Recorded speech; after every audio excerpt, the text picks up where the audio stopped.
Bonjour, je m'appelle Nicolas Grépeau, je suis le fondateur de Silicon Executive Search, qui est le cabinet de recrutement 100% dédié aux data scientists. Aujourd'hui, je suis là pour vous parler des 3 plus grandes erreurs que font les data scientists en entretien. Alors bien sûr, il n'y a pas que les data scientists qui font ces erreurs, sauf que moi je suis 100% dédié à ce domaine, donc je vous parle de ce que je connais.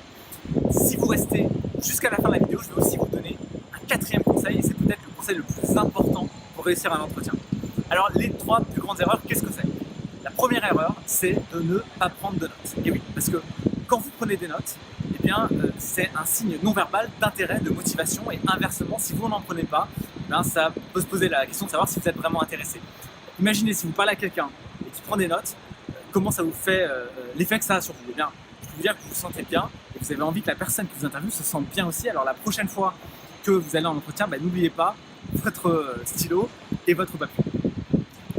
La deuxième erreur, c'est quoi? C'est de ne pas poser assez de questions. Parce que là aussi, poser des questions, c'est un signe d'intérêt et puis ça vous permet aussi de bien comprendre le poste, l'opportunité, d'être sûr que ça vous intéresse. Donc, préparez vos questions, posez-les à la bonne personne et au bon moment. Par exemple, si vous parlez aux ressources humaines, bien sûr, ne posez pas des questions techniques, mais posez des questions sur la culture d'entreprise, sur les perspectives d'évolution, de formation, etc. La troisième erreur, qu'est-ce que c'est? Eh bien, c'est un manque d'enthousiasme et un manque de motivation.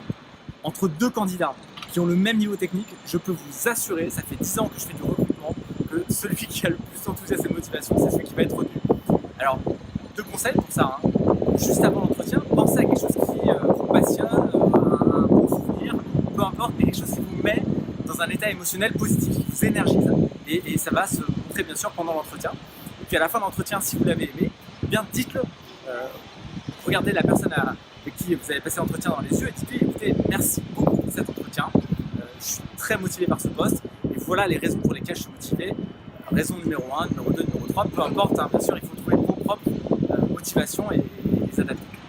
Voilà, alors je vous avais promis que si vous restez jusqu'à la fin de la vidéo, je vous donnerai un 4e conseil et je vous dirais ça, c'est peut-être le plus important, c'est d'être synthétique. Parce que je vois beaucoup de candidats qui sont capables de parler pendant 10, 15, 20 minutes ou plus si je les arrête pas. Alors autant ça m'intéresse, mais dans un entretien, je peux vous assurer que si vous parlez plus de 2 ou 3 minutes par prise de parole, vous avez complètement perdu votre interlocuteur. Donc pour ça, il y a des techniques. Moi, je ne veux pas être trop long non plus dans cette vidéo, alors je vais en faire une autre. Je vous expliquerai comment présenter tout votre parcours en moins d'1 minute. En attendant, si vous avez des questions, des commentaires, quoi que ce soit, n'hésitez pas à les laisser en dessous de cette vidéo ou à me contacter directement. Mon nom c'est Nicolas Grépeau, G-R-E-2-P-O. Toutes mes coordonnées sont sur mon profil LinkedIn.